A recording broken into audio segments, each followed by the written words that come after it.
Hello. This will be called Weekly Rant number 4. It's been, again, months, but I didn't have much time. I was taking my finals and everything, and I never really got a chance to make another rant, or so I call it.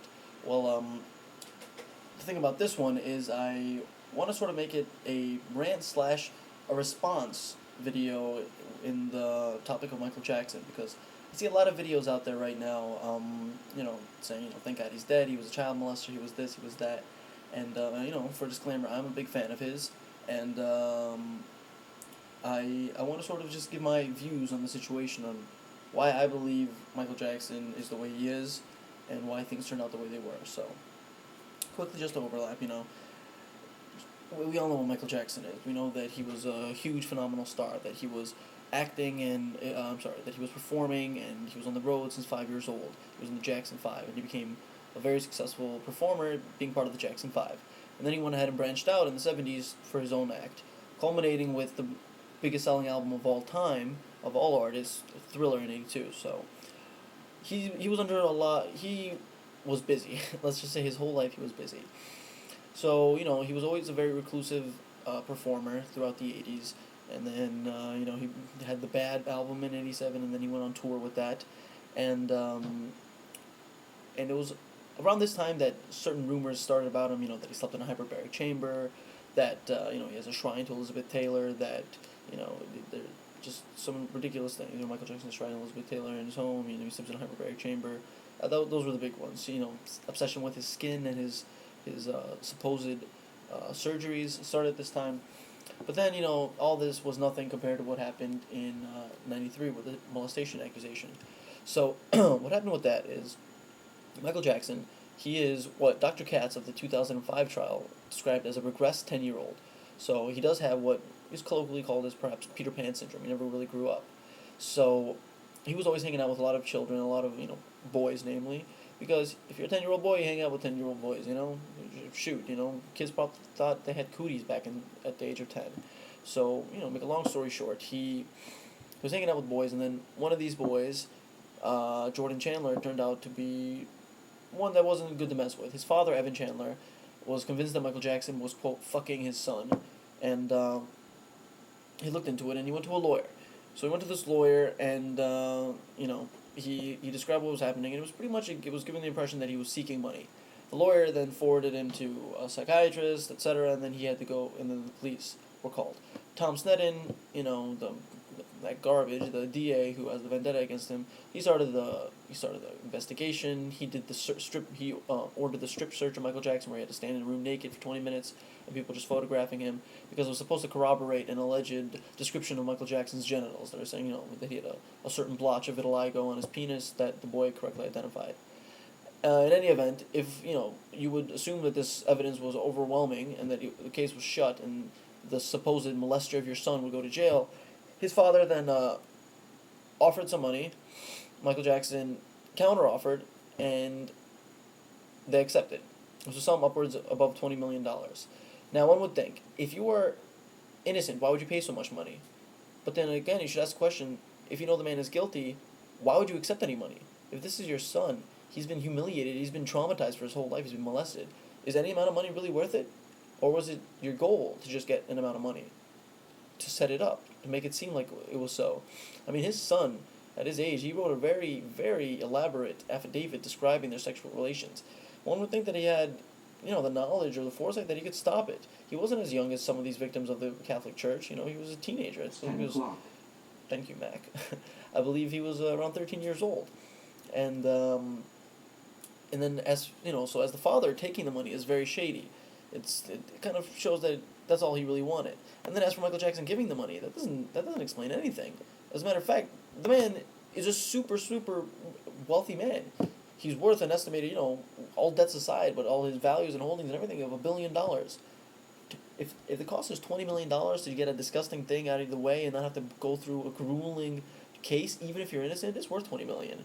If you take his $1 billion and you estimate $20 million, so that's nothing. That's what's 1/50th.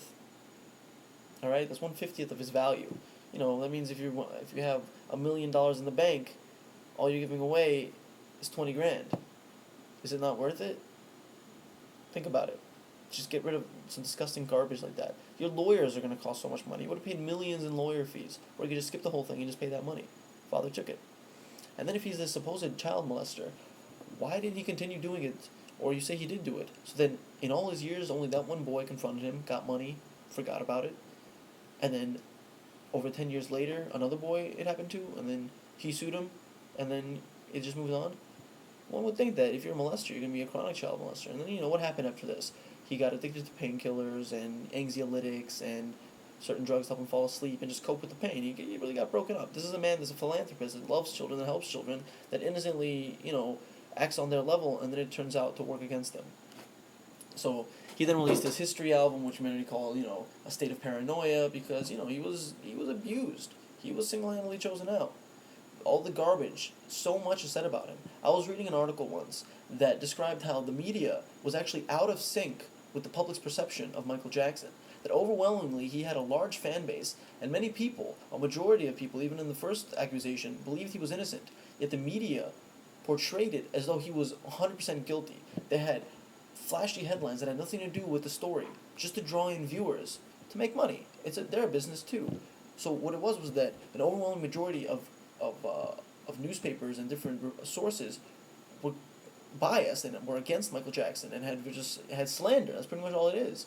Whereas the majority of people did not agree with this. So this was something that was out of sync. The media is supposed to report the story as it is, not give their opinion. They were formulating an opinion about Michael Jackson. He,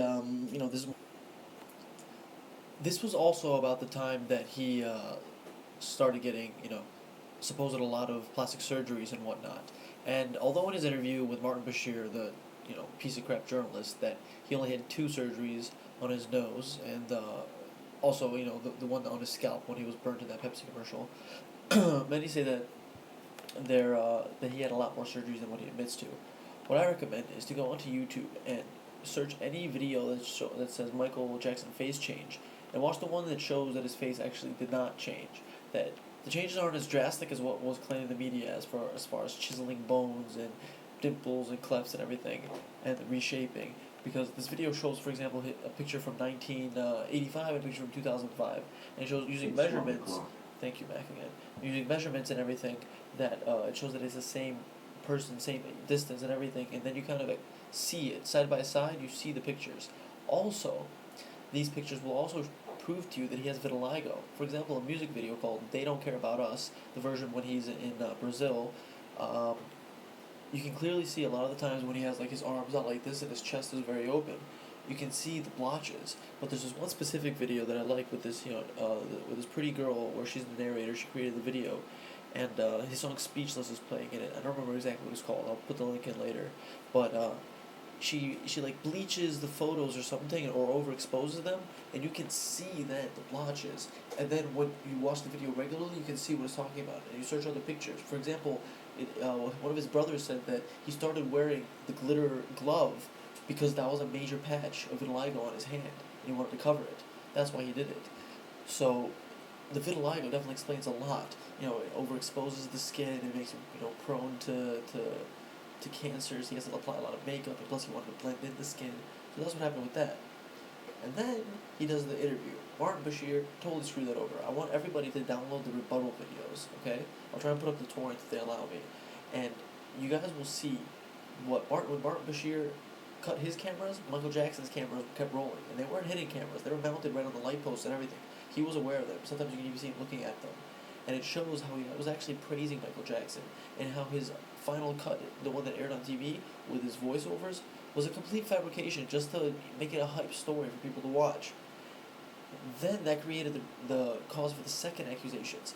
That boy, he didn't do anything for the next 6 months. Just he was so miserable and disappointed that his family decided, you know what, let's go to the same lawyer that tried to sue him in '93 and got that $20 million settlement. And he said, alright, you gotta go talk to the psychiatrist again. The psychiatrist realized that what the boy was describing as a crime forced him to call the cops.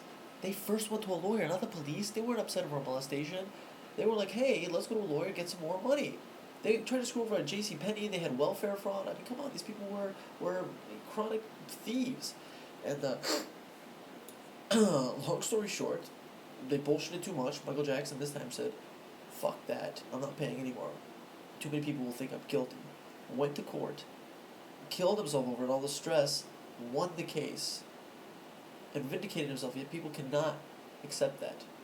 Once he just threw people off because his then soon-to-be wife, Lisa Marie Presley, recommended that he did it, and he sought a lot of advice in her. He even said, "I think I'm gonna die like your father," which is what happened. But back to his finale, he was so broken up over that trial that got back on the pills, and he needed to do these concerts to help with some of his debt and make his grand finale, and the drugs got to him. That's what killed him. That boy that accused him in 2004, he pretty much killed him, Gavin Arvizo. And now Michael Jackson, you will be missed. And that's my opinion of him. Rest in peace.